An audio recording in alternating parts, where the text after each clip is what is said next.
4, 3, 2. Alô, pessoal! Eu sou Érico San Juan e este é o podcast Capial, o programa que também é jornal, aqui na TV Metropolitana de Piracicaba, todos os sábados, a partir das 10 horas da manhã.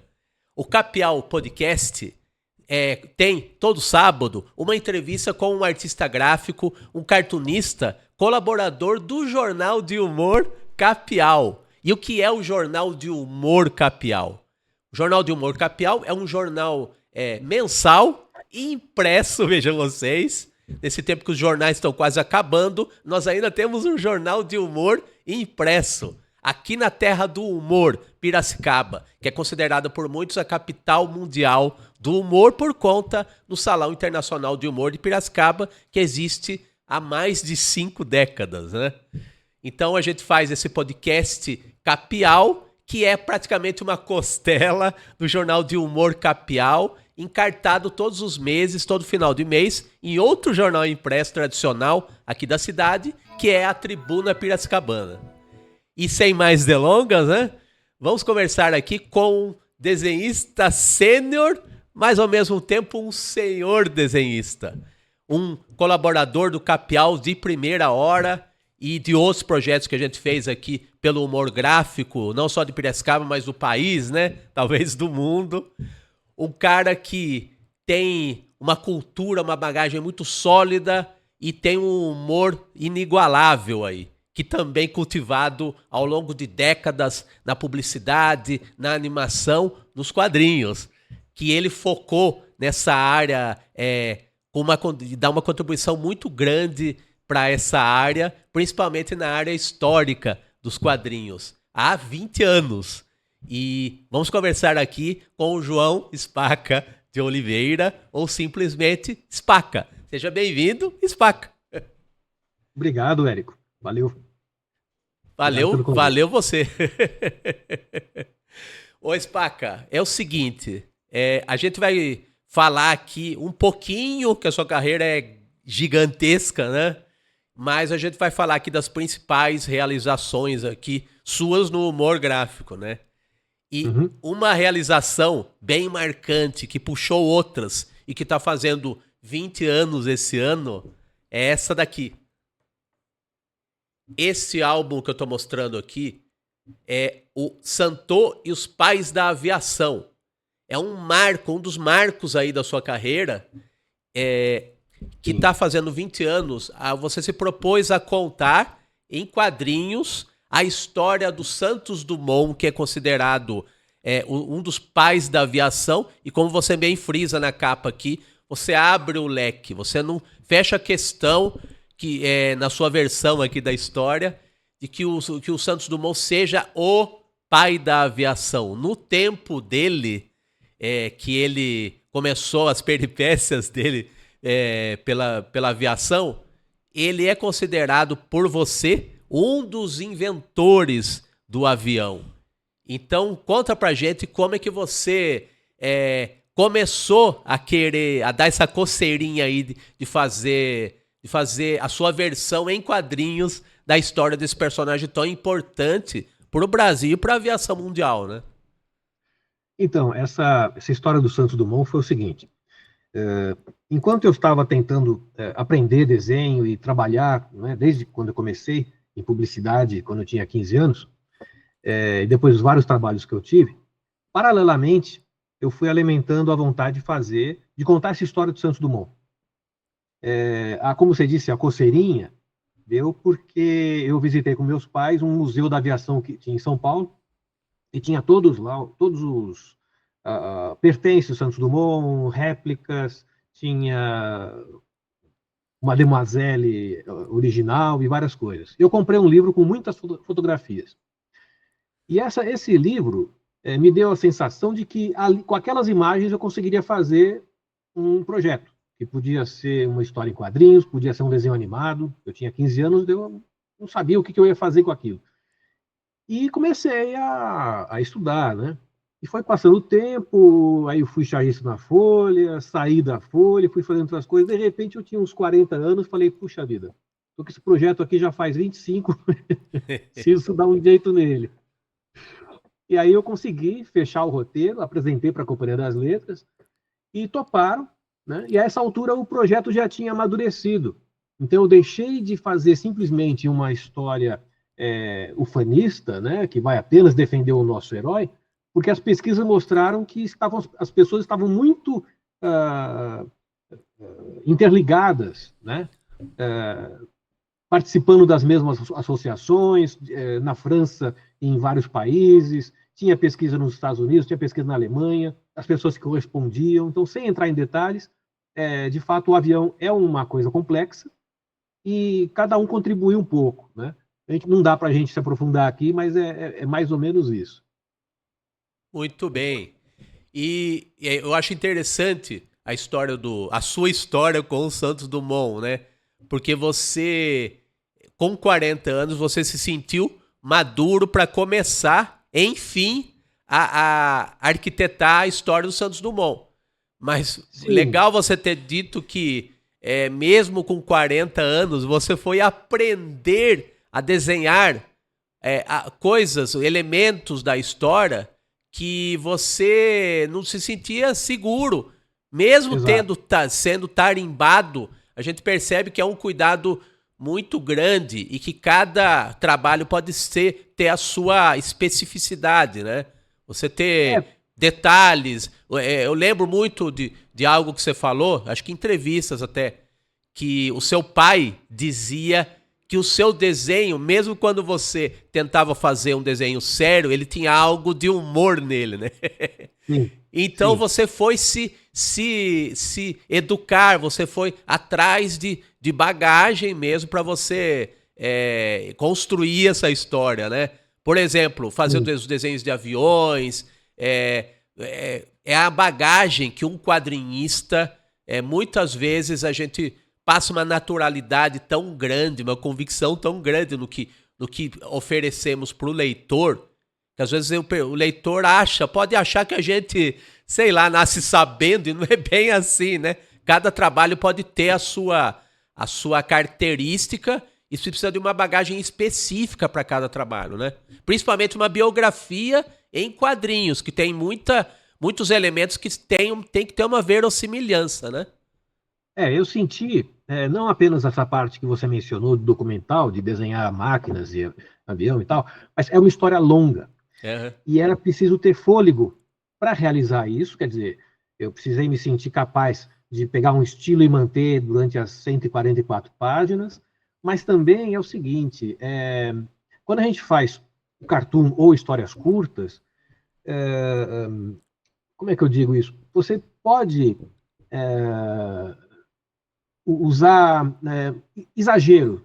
Tá? O cartoon, um dos traços do cartoon é exagero. Agora, numa história mais longa, o que eu senti é o seguinte, que essa linguagem do humor precisava ser contrabalançada com momentos mais dramáticos, trágicos, poéticos. E o meu desenho de cartoon, no meu entender, não dava certo para isso. Isso não é com todo mundo. Né? Por exemplo, Laerte, nas histórias que ela fazia nos Piratas do Tietê, é um traço de quadrinhos que eu acho que aquele traço aguenta muito. Já o Angeli não se sentia seguro para histórias longas. Então, um pouco, cada um tem o seu... cada um avalia a sua bagagem, né? Se está pronto para fazer alguma coisa ou não. Eu acho que eu estou o tempo todo... Não é aprendendo, não é essa coisa de aprender. O tempo todo falta. Eu vejo muito minhas deficiências e falo, epa, o único jeito de aprender é abraçando um novo projeto, e aí eu estou na encrenca, né? Legal. Aí o jeito é aprender a fazer. Eu aprendo no caminho. Legal. Eu até estou pensando aqui, Spaca, você citou o Angeli, inclusive o Angeli fez uma parceria com a Lilia Schwartz, que é sua parceira em livros posteriores ao Santon, né? E ele tem, nos anos 80, a editora Brasiliense publicou uma série de livros dela em parceria com cartunistas, né? E o Angeli, nos anos 80, ele fez um desses livros com a Lilia, e o desenho dele ainda era muito basicão. Era um desenho ainda bem de cartoon, de bonequinhos, né? Era cartoon. Não era mais aquela vertente artística que ele Ele continuou fazendo o cartoon nos personagens principais, né? Uhum. Mas ele também começou a experimentar, né? Coisas, desenhos mais plásticos, artísticos. Sim, esse trabalho com a Lilia Schwartz que você mencionou, ela tinha feito 3, se não me engano, 2 com o Miguel Paiva, sobre a história do Brasil, e Angeli também, né? O do Angeli era República, Vou Ver. Isso. E esse trabalho foi uma espécie de pré-história do meu, né? Eu acabei fazendo uma coisa que tem a ver com isso, né? Tem a ver com isso. Depois que eu tinha feito o Santo e os Pais da Aviação, eu fiz esse aqui, que é o Debré. E o Debré é aquele pintor francês que visitou o Brasil com a missão francesa. Foi um convite que a Companhia das Letras fez para criar uma história com o tema de viagens. E eu escolhi esse personagem. Como a Lilia Schwartz, que é antropóloga, historiadora e dona da Companhia das Letras, ela viu eu fazendo isso. Em seguida, ela me convidou para esse outro projeto, que foi o Dom João Carioca. Muito bem. Né? Ela estava envolvida com a comemoração dos 200 anos da vinda da família real e propôs isso. Né? Então, a partir disso, isso era 2006, 2007, para sair em 2008. A partir disso, eu engatei nesses livros históricos e estou até hoje. Muito bem. E eu queria falar de um desses livros, Spaca, que particularmente eu acho que de todos que você fez, que já são vários e todos muito alentados, né? Muito tem muita coisa para se ler, para se apreciar e tem uma carga histórica aí que são os elementos dos quadrinhos, para se ter uma boa narrativa de quadrinhos, combinados aos elementos históricos que é necessário ter, a proposta é que tenham, né, em cada álbum. E acho que a simbiose, eu estava procurando essa palavra.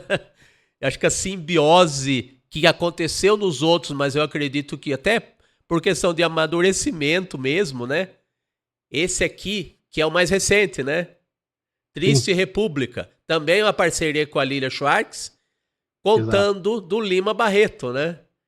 Então esse aqui, até o momento, é o mais recente, né? Ele é o mais recente dos 3. Esse completou a trilogia, né? E aí você tem o Dom João Carioca, As Barbas do Imperador, que é a adaptação de um livro da Lilia Schwartz, e esse que você mostrou, que é o Triste República, né? Então, aqui você tem a história do Brasil, que vai desde a vinda da família real até 1930. Até o fim da República, da Primeira República, que também chamava de República Velha. E vem cá, o Triste República é uma adaptação de um livro dela. O que tem de diferente? O que é a sua adaptação? Qual é o algo mais que você traz aí com relação ao livro dela? São linguagens diferentes, é inevitável que vá ter alterações, adaptações, mas como é que você se propôs a fazer essa adaptação, né? Na verdade, não foi adaptação. Isso. O Dom João, aliás, o Dom Pedro II, né, que é As Barbas do Imperador, sim. Existe o livro As Barbas do Imperador, que ela escreveu e ganhou o Jabuti, e o meu é uma adaptação mesmo. Sim. Nesse caso, não. O Triste República, ele, na verdade, ele nasce de um livro que tem um outro nome, que é o plástico aqui está brilhando. Triste Visionário. Sim. Ela revê a biografia do Lima Barreto, né, o escritor, romancista, autor de Policarpo Quaresma e outros. Ela vê a biografia dele e, pelos olhos desse cronista, ela estuda a Primeira República. Aqui expande mais essa ideia, tá? De fato, os dois projetos são parecidos, mas esse daqui sai a partir daquele. Sim. Então aquele é base, né? É uma base. Toma como base aquele. Mas esse aqui, por um lado, ele expande. Tá. Ele tem mais aqui, por quê? Porque aqui eu tento dar conta de todos os eventos ligados à Primeira República, né? Os principais eventos que você tem é a Revolta da Vacina, Canudos, Rondon, né? Aqui tem o Rui Barbosa, as sufragistas. Então, tem muitas coisas que acontecem aqui que não estão lá. Tá? Então, aqui é mais focado nos eventos da história do Brasil e com comentários do Lima Barreto. Lá não, é a obra do Lima Barreto que ela vai muito fundo e relaciona com alguns acontecimentos principais daquele tempo. Então, por um lado, esse aqui é menos e por outro lado, esse é mais. Não sei se ficou claro. Então, quem lê o livro dela, O Triste Visionário e agora O Triste República, né? Vai encontrar muita riqueza aí de informação, né? Os livros, você pode dizer que são complementares, assim? Eles têm pontos em comum, tá? Né? Tem pontos em comum, mas aqui, assim, a gente pretende dar conta dos principais aspectos históricos. Quer dizer, você vai vendo cada presidente por presidente o que aconteceu ali de 1890 até 1930. Esses 40 anos de história estão cobertos. E não houve essa necessidade no livro dela, Triste Visionário. Ela não se propõe naquele a ver cada fato histórico, tudo que é importante ter. Né? Aqui, ele é diferente. Legal. Ele é diferente. E outra coisa também, eu queria que você me falasse pra gente que virtudes e defeitos, falhas do Santos Dumont e do Lima Barreto que você viu e o que depois de ter concluído esses trabalhos você derrubou mitos para você. Que qualidades que você você descobriu nesses dois personagens, no Lima Barreto e no Santos Dumont, depois de concluídos os trabalhos. Qualidades e defeitos que você não ignorava que eles tinham até terminar esses quadrinhos dos dois. Não sei, não entendi muito bem. Você não está falando do trabalho que eu fiz, você está falando você pessoas? Você pesquisou para biografá-las em quadrinhos, né? E você tinha uma visão dessas personalidades aí. Depois que você concluiu os quadrinhos dos dois, o que você descobriu no percurso aí da pesquisa que você ignorava, que você ficou encantado ou que você ficou horrorizado, assim? Bom, na verdade, cada trabalho meu oferece aspectos que me encantam, né, surpreendem, todos eles. Eles não é nem só o personagem principal, é difícil dizer. No caso do Santos Dumont, ali é mais complicado. É um personagem que eu fiquei acompanhando durante 25 anos, então mudou muita coisa. Né? Eu não saberia dizer assim. Eu gostei muito de tentar mostrar a amizade dele com o cartunista, por exemplo. Sim. Né? Uma coisa que eu explorei nessa história. Porque Santos Dumont era um sujeito que ele foi para a França, né? Ele tinha a herança do pai, foi lá e ficou fazendo as experiências, mas teve o relacionamento dele com a imprensa francesa e isso foi bastante mediado pelos cartoons, pelas caricaturas que o Sam, ou Jorge Goursat, fazia dele. E isso ajudou a projetar. Então tem alguma coisa ali que o humor, né, aliado à elegância, que o Santos Dumont era um cara muito elegante, contribuiu para a propagação não só do avião, dos balões que ele criou, mas da própria figura do Santos Dumont, o chapéu Panamá, a roupa dele, o jeito da gravata, essas coisas viraram moda. Você tinha gente se vestindo como Santos Dumont no Japão. Olha! Então, assim, é um personagem interessante de você ver. O que eu penso no Santos Dumont é assim, é uma daquelas personalidades que a gente exporta para o mundo, embora a gente aqui tenha muitos atrasos, mas não sei por que tem umas personalidades que bombam lá fora, né? Sei lá, Pelé, Gelli Bündchen, o Jobim. As figuras que, de repente, o mundo fica sabendo, né? Desde o Dom Pedro II. Então tem alguma coisa assim, o Santos Dumont é um desses personagens. Agora, o Lima Barreto é uma coisa bastante diferente, né? É bastante sediada no Rio de Janeiro, é um período que eu gosto, aliás, é o mesmo período, né? Chama de Belle Époque, que é aquele começo do século XX, né? É um momento em que o Brasil ganha alguns aspectos de modernidade, então é a época que se inventa o avião, tem o cinema, né? Uma série de inventos, né? O plástico. O mundo moderno começa ali, né?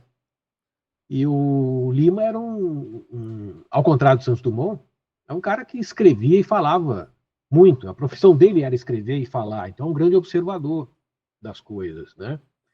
E, inclusive, da realidade do racismo, que ele soube colocar muito bem nos seus romances, né? Ele é um sujeito que observou ele, né, na medida em que era um mestiço afrodescendente, ele colocou nos romances as impressões que ele tinha daquele momento, né, pós-escravidão, que são muito candentes, são observações muito importantes que ainda hoje a obra dele dá testemunho. Muito bem. Eu só lamento, Spaca, um aspecto trágico que eu acho que até é comum aos dois, né? O Santos Dumont e o Lima Barreto, né? Eu nem vou falar, é que eu gostaria que os nossos respeitáveis espectadores acompanhassem, comprassem mesmo o Santo e os Pais da Aviação e o Triste República. Que aí é aquela história de dar spoiler no final de vida de cada uma dessas figuras ilustres, né?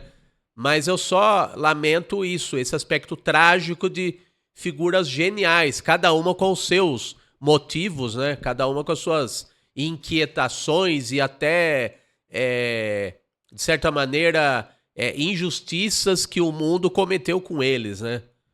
Então é muito, muito, muito por aí, né?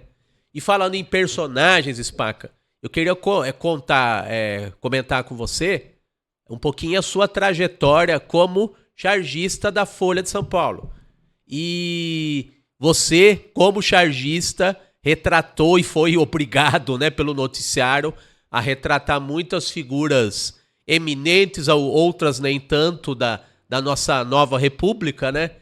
Então conta pra gente da sua trajetória na Folha, que era um trabalho, eu acho que não sei se o primeiro trabalho importante na sua trajetória, de ser chargista da Folha, mas certamente acho que foi um dos mais divertidos, um dos mais agitados, e você pegou uma época que era da chamada redemocratização do país, né? Então, como é que foi trabalhar num grande jornal, ainda bem jovenzinho e tendo o poder do traço para retratar essas figuras aí que gravitavam no cenário nacional nos anos 80, 90, 2000, esse período aí bem rico aí, muitas vezes controverso aí do nosso país, né?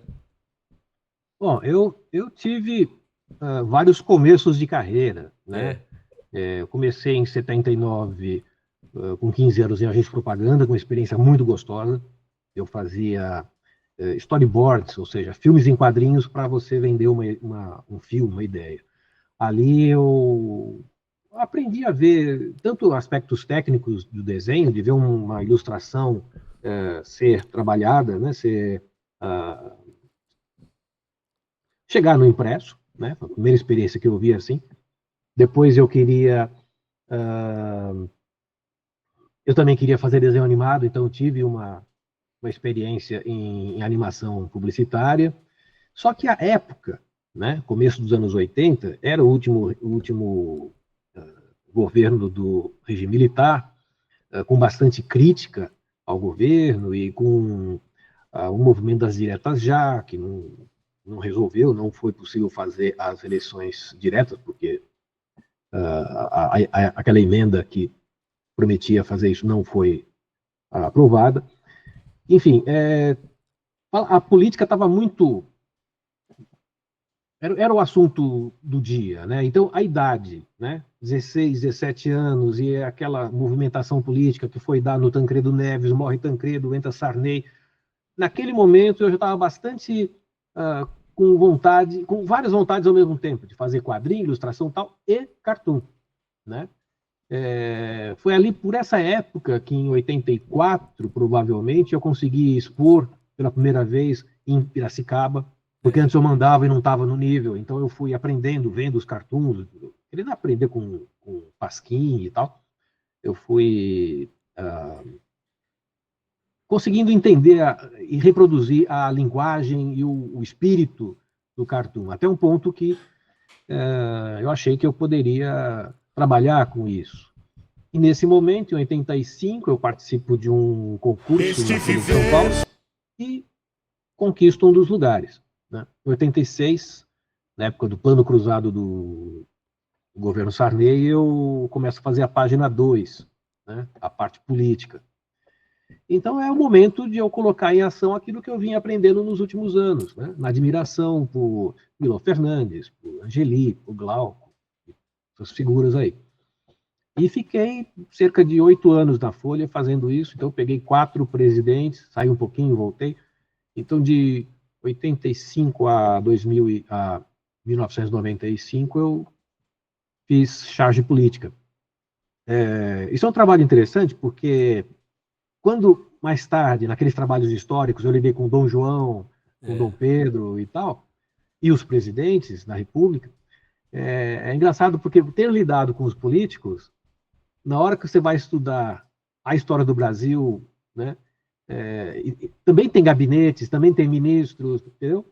Então são temas que acabam voltando. Foi interessante na minha trajetória ligar esses dois pontos, né? De forma que a charge política e a história não estão assim tão afastados. E atualmente eu faço também charge, né, no canal Meio. Eu, Orlando Pedroso e Marcelo Martins publicamos semanalmente. É assim que vamos com a charge.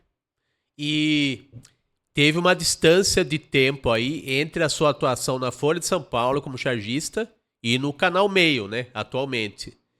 Sim. O que você acha que mudou na sua charge, na sua abordagem, e o que você acha que mudou no país nesse espaço de tempo entre a sua atuação em veículo impresso e na internet? Bom, o que mudou na minha capacidade de fazer essas coisas, né, é assim, com relação ao desenho, até que eu vendo os desenhos antigos, até que eu gosto deles, tá?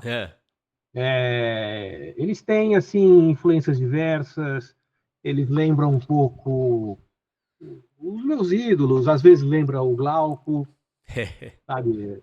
Aí tem um Aguadinho aí que eu pegava, aprendi, sei lá, com aqueles cartunistas da MED.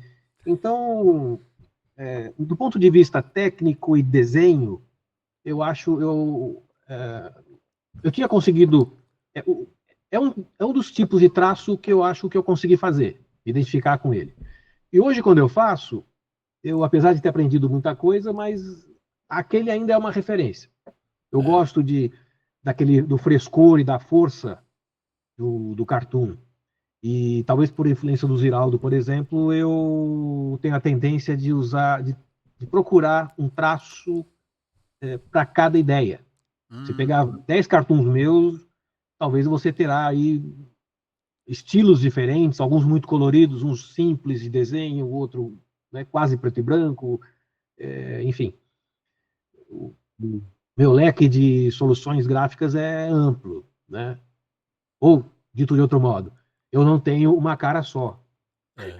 Talvez seja indeciso até hoje. Agora, com relação ao entendimento do que é Brasil, do que é política, isso mudou muito. Eu lembro que quando, na década de 80, eu tinha 20 anos na Folha, eu percebia que eu não tinha conhecimento suficiente para entender o que era Congresso, o que eram leis, não tinha vivência. A minha experiência de cartoon eram os outros cartunistas. Eu era jovem, muito jovem. Então eu pensava ali na época assim, puxa, eu devia, sei lá, ter um curso, devia saber, sei lá, teoria do Estado, devia ter noção de leis, não entendo nada de economia. E pior que o assunto da década de 80 era economia, né? Planos econômicos para vencer a inflação. Então, na época, eu sentia isso. Eu queria entender coisas e não dava. Não, sabe? Então, eu acho que, do ponto de vista da compreensão do Brasil e, e como traduzir isso em humor, o jeito era simplificar. Né? Eu tentava usar as soluções que conhecia. Passado esse tempo todo, eu acho que hoje eu tenho mais capacidade para entender um pouco mais a conjuntura, de ponderar mais, de procurar uma síntese das coisas. Eu tento também, eu faço um grande esforço para não me identificar com a... Assim, geralmente, hoje em dia, as coisas são muito polarizadas, todo mundo fala isso, né? E tem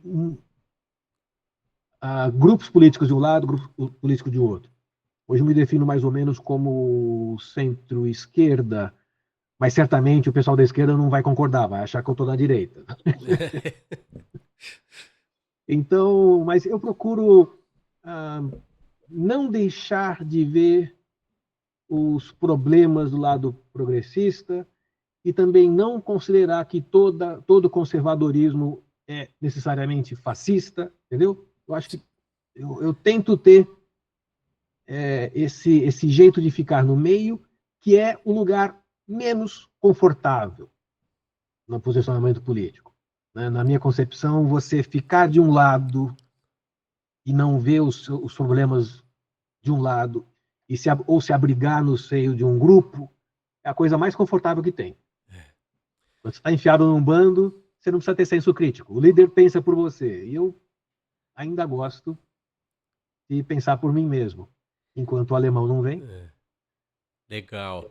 E você acredita que essa sua capacidade de, pelo menos, exercitar o discernimento, e eu acredito assim, o que eu vejo de diferente de você e outros cartunistas é que, embora o humor seja algo para se praticar por gente relativamente inteligente e com uma certa bagagem, você faz todas as suas explanações que eu ouvi até hoje.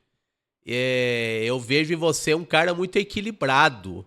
Às vezes as pessoas podem relacionar o exercício do cartunismo, de se fazer humor em geral até, com pessoas que são, vamos dizer que tenha um parafuso a menos, né? Aquele velho clichê do artista doidão, sabe?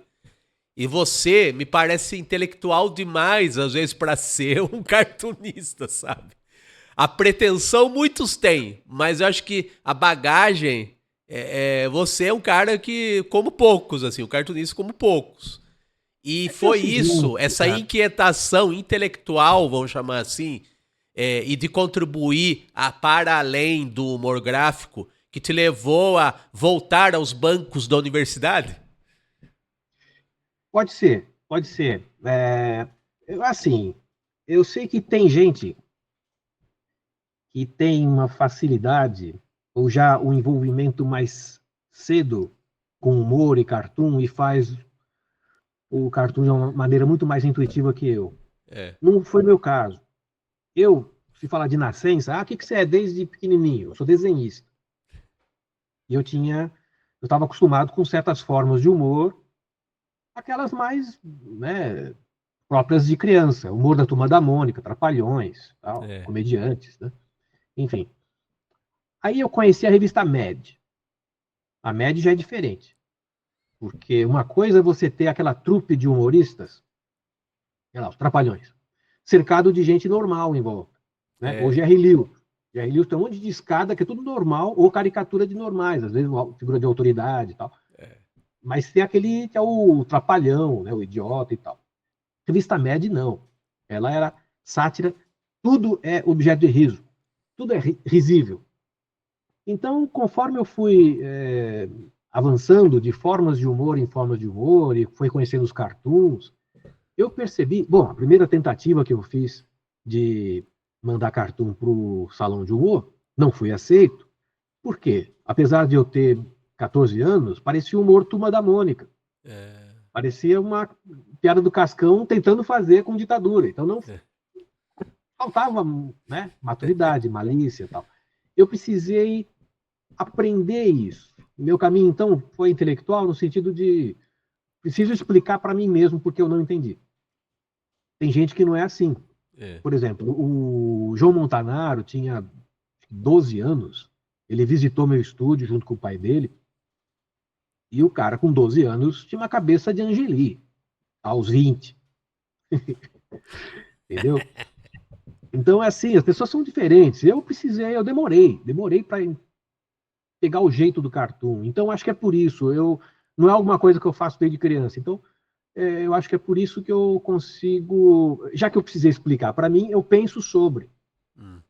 Então, mesmo quando estava na Folha, eu lembro que eu comprei não, uma amiga me passou uma apostila que era a cópia do livro do Freud sobre humor, né, que é o Xiste e sua relação com o inconsciente. Eu li aquilo, tentando entender, né, eu percebia que o humor tinha uma coisa ilógica, um mecanismo, e passei a vida tentando entender isso aí. Aí não faz muito tempo, faz 5 anos, eu fiquei com vontade de estudar e voltar para a faculdade. A minha esposa falou assim: por que você não faz uma tese, né? Porque você já é formado, eu sou formado em artes plásticas na FAP.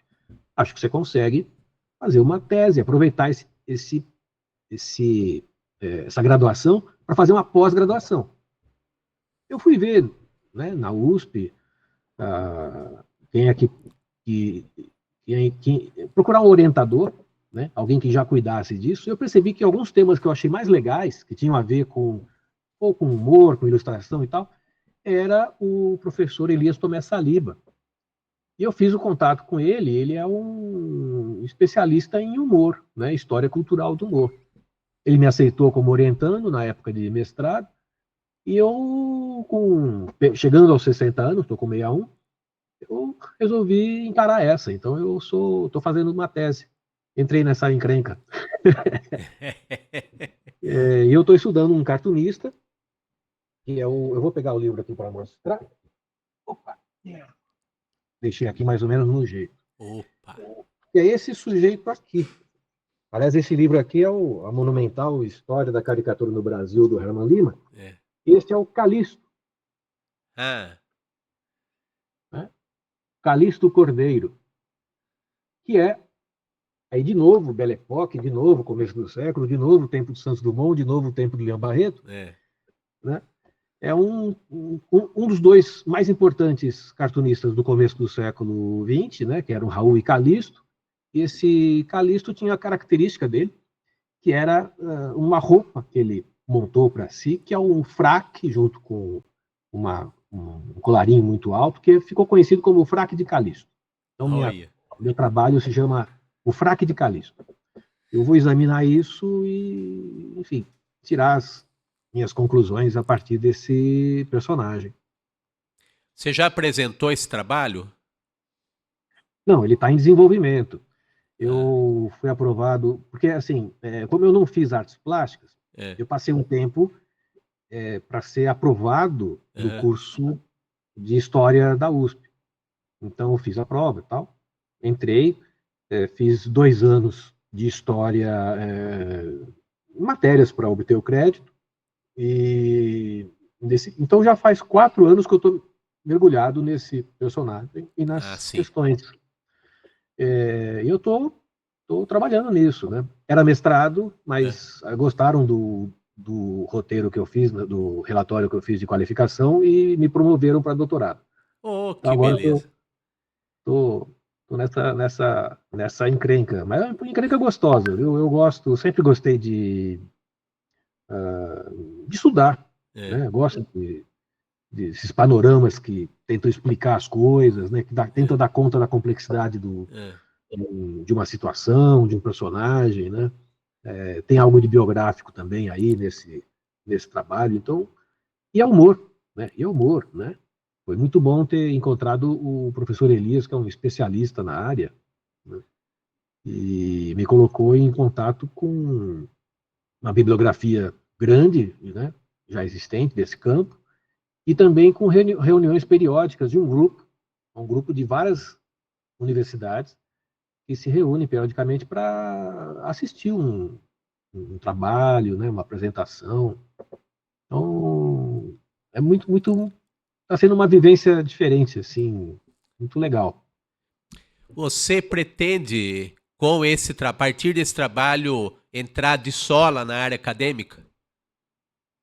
Eu acho que não. Ah, Eu acho que não. Eu não sei o que vai acontecer, porque eu me vejo mais escrevendo do que dando aula, por exemplo. Mas é. não sei, não sei.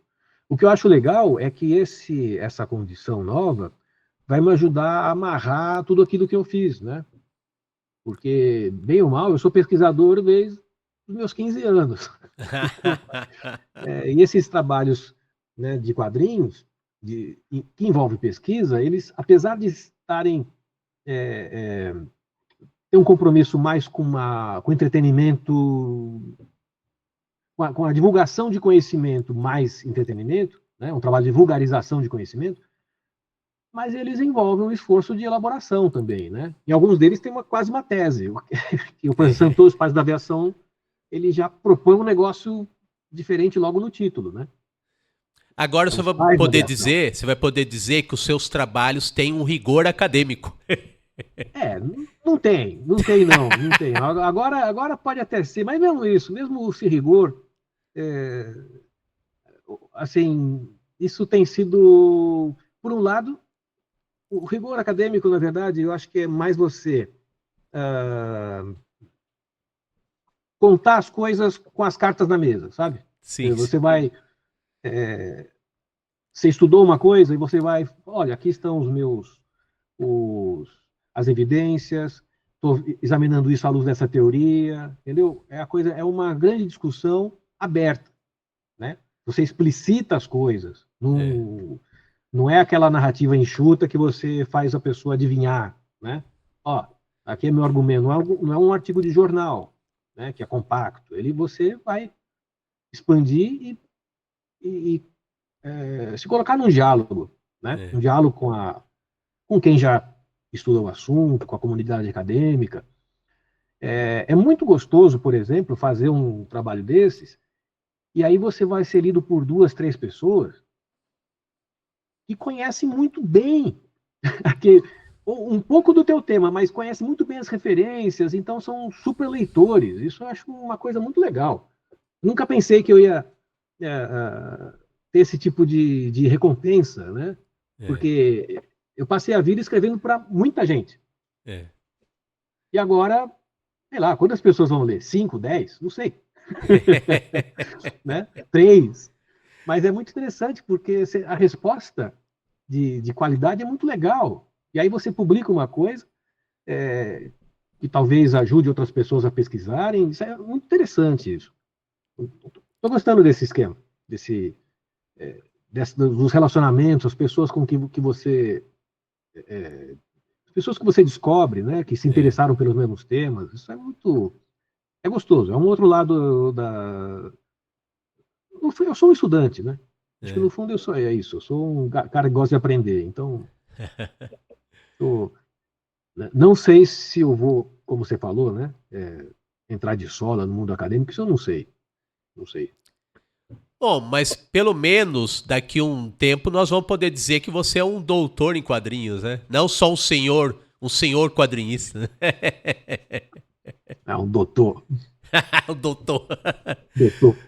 Ô, Spaca, pra gente começar os finalmentes aqui, vamos mostrar aqui algumas charges suas que você publicou no Jornal Capial desde o ano passado e que originalmente foram postadas no no canal Meio, né? Então, generosamente, o Tony de Marco e você aprovaram aí que essas charges fossem transpostas para o meio impresso, né? Para o Jornal Capial.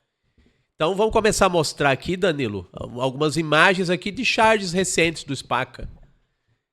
A primeira que nós temos aqui, se você estiver vendo, é uma charge referente a uma figura ilustre que nos deixou recentemente. Você quer que eu comente?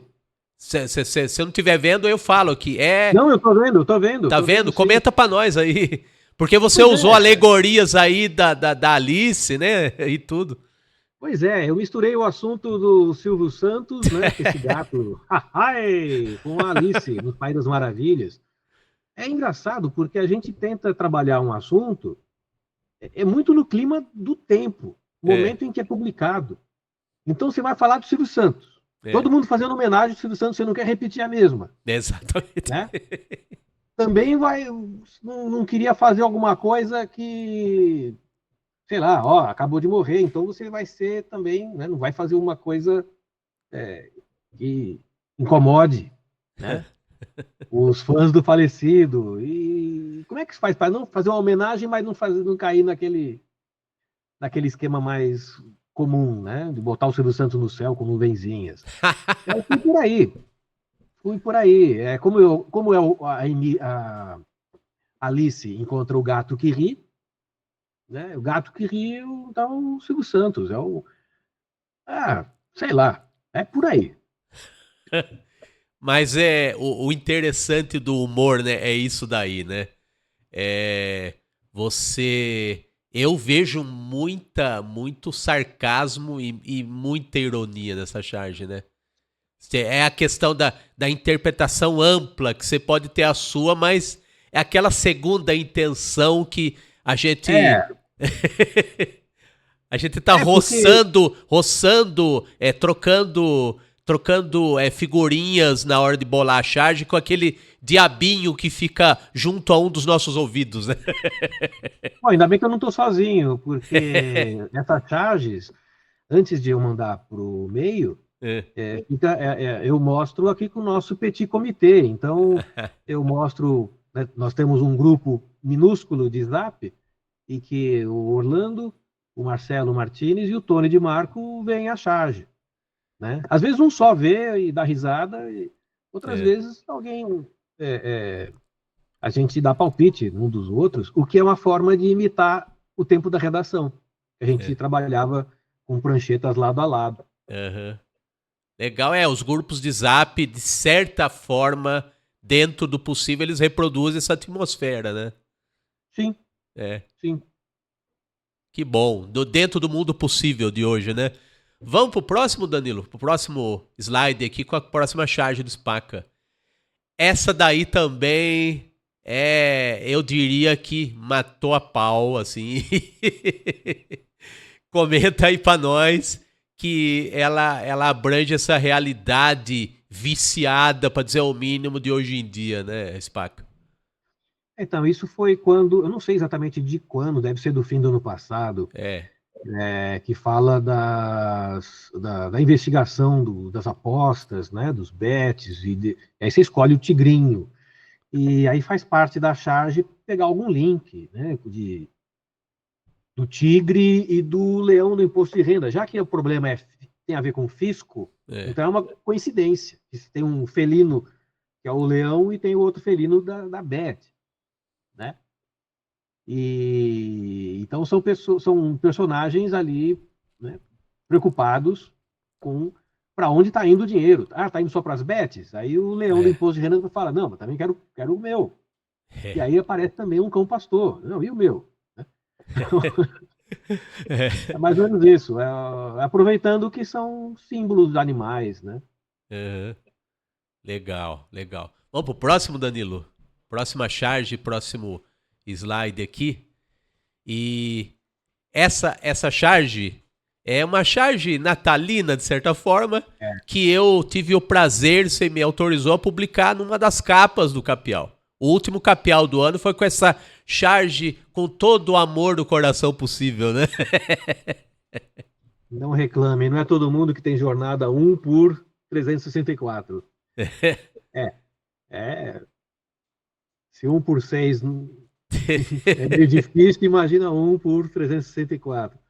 Não, o caso dele é fácil, né? Quer dizer, Uhum. ele vai trabalhar um ano, mas claro que aí os anões trabalharam o resto do período, né? Muito Ele tá, bem. é uma gracinha só, viu? Isso daí, o Papai Noel tá reclamando de barriga cheia e de saco cheio. A sogra, assim, ó, pelo É, amor de porque ele Deus. tá perdendo a ceia, né? Ele tem que sair justamente naquele momento, que vai todo mundo curtir o peru e tal, e ele tem que É. sair. É Olha, difícil falar na charge. Parece tão bom na hora que a gente faz, depois que passa, você fala, "Ih, tem mas que você voltar é no do tempo tempo para que os explicar." chargistas derrubavam presidentes, meu Deus do céu. Como assim? Vamos pro próximo, Danilo. Para a última charge aqui da nossa série do Spaca, publicado pelo Jornal Capial e antes publicado no canal Meio na internet, né? Vamos ver. Essa merecia capa, mas eu publiquei em página inteira do Capial. E conta aí dessa charge aí, do contexto aí. Olha só, eu preciso me lembrar. Eu É, preciso me lembrar. é o Cara, ele. vice-presidente, o Joe Biden, que tá na mesa, né? Não, Não Biden é? nada, é o Putin. É o Putin, e Olha aí só, atrás dele está o Khrushchev, que né, o barbeiragem premier a dos minha. anos 60. Então, eu sei que eu usei alguma coisa de vintage, uma feira vintage. É, E agora, que ligação que tem isso hoje? Eu não tenho certeza. Não sei o que aconteceu, né? é, Eu não lembro. Certamente é uma referência à tendência. Vou tentar lembrar. É o seguinte: é. é lembrar tanto do acontecido quanto da interpretação. Provavelmente é assim. O, a investida do Putin na Ucrânia me fez lembrar os tempos da Guerra Fria. Sim. Né? Quer dizer, a Rússia voltando aos tempos da URSS. E essa espécie de volta no tempo, eu localizei numa feira vintage. Então, aquele pessoal lembrando dos anos 60, os Uhum. Beatles, isso, aquilo, tal, tal. Mas os anos 60 também tinham a cadelinha laica, Sim. tinha o, os foguetes, né, da União Soviética, tinha os mísseis. Quer dizer, isso que ele está fazendo tem um sabor de nostalgia. Uhum. Sabor de nostalgia macabro, mas tem. É. Esse é o mote. Quer dizer, o que eu queria falar do tempo de hoje e usei essa brincadeira com vintage, né, como mote. Agora, é claro, né? Isso, quando você lança, quando você publica, os assuntos estão muito em circulação. Tá todo mundo já com o assunto na ponta da língua. E o humor precisa ser sintético É. para falar com aquelas pessoas naquele tempo. Passa 1, 2 meses, um ano, o assunto não está mais. A gente está falando de outra coisa agora, né? Então, essa perda de referência, a charge pode, não é só envelhecer, ela fica meio enigmática. Por quê? É Porque essa tanto, é uma linguagem sucinta. tanto que eu fui traído primeiro pela visão aqui, que a gente vê a chargezinha aqui no nosso monitor aqui, eu vejo bem pequenininha, né? E eu também não lembrei exatamente do contexto, já comi bola, né? E você que for chargista, que fez a charge, não permaneceu na memória Eu também precisei esse. fazer uma arqueologia aqui para recuperar o momento da criação da charge. É É, assim, ela está em diálogo com aquilo do momento. Né? é. E é assim que é. É assim que é. Você pode ver qualquer coisa. Você pode pegar uma coletânea de cartoons de Piracicaba de 1997. Você vai Isso. olhar assim, uma ou outra, e fala: que é isso aqui? Quem é esse cara? Era esse assunto? Vai interpretar errado. É muito, muito fácil interpretar errado. Quando a gente Não, vai estudar charges antigas, aí você tem que mergulhar nos jornais e recuperar o clima da época é. para entender, para chegar na compreensão que era tão fácil naquele tempo que a charge foi publicada. Né? É isso. A charge é uma coisa É como a moda, é uma coisa bastante representativa de um tempo. É engraçado. O chargista, ele acaba eternizando figuras que podem ser esquecidas. Talvez nem tanto as figuras, mas o contexto delas, né? Eternizando também não é porque o trabalho dele não fica. As que Sim. ficam são aquelas que são muito emblemáticas. Algumas, né, escapam e falam assim, olha aqui, essa aqui sintetizou o momento tal. Mas fora isso, a grande produção é efêmera. É efêmera, que faz pro momento. Pois é. Muito bem. Spaca, tão longa carreira para tão breve conversa. Então, eu queria te agradecer pelos trabalhos todos, né? Eu, desde quando eu tinha cabelo, eu te acompanhava lá no Jornal de Piracicaba, fazia suplemento infantil, mas eu já acompanhava charges de gente grande, gente jovem, mas gente grande, feito você, né? E que legal ter me tornado seu amigo depois. Então, antes de tudo, obrigado pela amizade, né? Obrigado por tudo. Eu agradeço também a amizade, o nosso grupo de Zap, eu e você, né? A gente se reúne de vez em quando para fofocar. E obrigado pelo interesse, obrigado aqui pela Metropolitana por ouvir a gente. E estamos aí à disposição. Muito bem. E para a gente encerrar de vez, vou mostrar, Danilo, o slide com o meio pelo qual as pessoas podem encontrar o Spaca nas redes sociais, @joão.spaca. Você tem estado mais ativo ultimamente no Instagram, mas o seu meio preferido ainda acho que é o Facebook, né?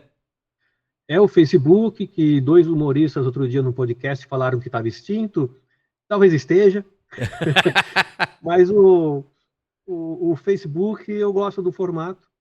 E é engraçado, porque é uma rede social na qual talvez 2/3 das pessoas com quem me relaciono ali, e não são poucas, eu conheço pessoalmente. Né? Tem um monte de colegas nossos, que eu conheço há 20, 30, 40 anos, quase 50. Então, e fora isso, alguns estranhos novos, umas pessoas que eu nunca vi na vida, mas que postam coisas interessantes. Né? É uma avalanche de memes e coisas, e comentários de filmes e sei lá o quê, que enche o dia da gente. Acho uma coisa interessante, de uma interação, né? Eu gosto. Legal. E para concluir de verdade, olha lá, dá spoilers aí das suas atividades, do que você tá tramando aí para nós aí. Não tenho nada. Eu estou aqui, tenho alguns clientes, prossigo, estou fazendo esse trabalho acadêmico, faço caricaturas ou retratos, na verdade, no Consultor Jurídico, que é uma revista eletrônica dedicada ao direito, né, a charge no meio, e assim, perplexo com as coisas que estão acontecendo, né? Vamos ver para onde vai o impresso, o que a inteligência artificial vai trazer. Vamos vendo aí, robôs, estamos no futuro. Trabalhando, vivendo, dando risada e fazendo os outros rirem, né? Esta não sei se é a sina ou é a trajetória do Spaca. Então, obrigado, Spaca. Até a próxima. Eu agradeço mais uma vez. Abraço a todos. Valeu. É isso aí, pessoal. Mais um colaborador, mais um cartunista, mais um artista que participa do Jornal de Humor Capial e agora acabou de participar desse nosso papo no podcast Capial. O podcast que também é jornal. É jornal de humor, o Capial, todo final de mês encartado no jornal impresso A Tribuna Piracicabana. E o podcast Capial você pode ver a partir das 10 horas da manhã, todos os sábados, aqui no canal do YouTube da TV Metropolitana de Piracicaba. E para encontrar as edições em PDF do Jornal Capial, você pode encontrar no Instagram, @capial.humor.